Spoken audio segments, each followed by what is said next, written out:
How to Bike with Your Dog Safely, Part 2. I'm Kevin Bradley, and this is Magnus. Biking with your dog is a lot of fun. In Part 1, I showed you how to get started, and here I'm going to show some advanced tips to be even safer and have more fun. To review, biking with your dog can burn more of their mental and physical energy than walking them. Obviously, you cover more ground, so both of you see and experience more. In the beginning, I suggest you have your dog wearing a dog harness attached to the bike using a bike connector. You will control the dog with your left hand using a leash about 4 to 5 feet in length and attached to his collar. If you go at about a jogging pace and can brake quickly, you can use a pinch collar so you can make quick corrections. You might eventually dispense with the bike connector. With the leash looped around my left wrist, my left hand is free to operate the e-collar, and in this way I can control and correct Magnus in 2 ways.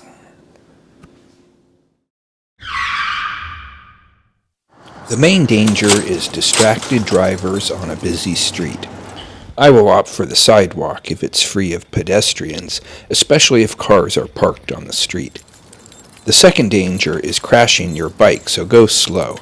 I will give Magnus a little discretion on the speed and his position with respect to the bike compared to what I expect on a formal walk. On the high end, he can't pull or suddenly speed up, and on the low end, the pace has to be at least a trot. He has to transfer the concept of heeling on the left side to trotting next to the bike. Same as when he's heeling on a walk, don't allow him to sniff the ground or stare at passing dogs, squirrels, or cats. Before he takes a poo, my dog will slow down a bit and then suddenly make a hard stop when he's ready to go. And I need to be able to brake quickly for that. Be aware and prepared because this might happen while you are crossing a busy street. A cruiser-type bike with the seat low and handlebars back is ideal. A mountain bike usually has you leaning too far forward to control your dog with one hand. Foot brakes are best too. If you have hand brakes, the right hand brake that stops the rear tire should be able to stop the bike on a dime by itself at the speed you're going. Biking with your dog is like pairs figure skating. You have to both be focused on what you're doing, communicate, cooperate, and anticipate each other. You've heard that your dog needs a job. Well, this will become your dog's job. Before you start biking, you need to be the leader of the duo. Biking regularly will then enhance your relationship and communication. There are a few approaches to stoplights. If the pole is on your side, your dog just has to wait either standing or sitting. But he has to be ready to go when the light changes and you say heel.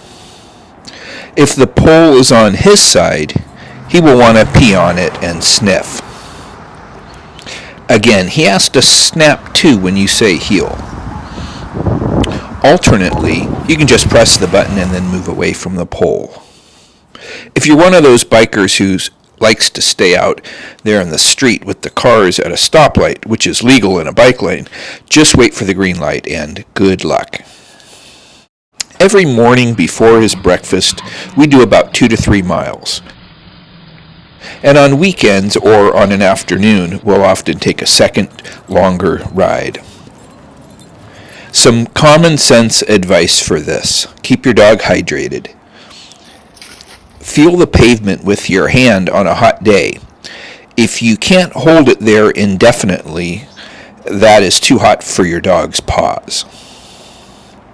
As you ride, notice your dog's gait, and if it looks irregular, check his paws and palpate his joints and bones to detect an injury. Magnus and I have been biking for years.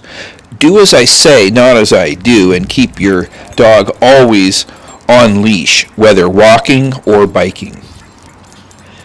I show Magnus off leash to demonstrate the trust and communication you can achieve with your dog when you work at it. Control and communicate with your dog through the leash. Be safe and have fun. If you'd like to see our other videos and or to get help biking with your dog, contact us at www.canineandcareer.com. And happy trails.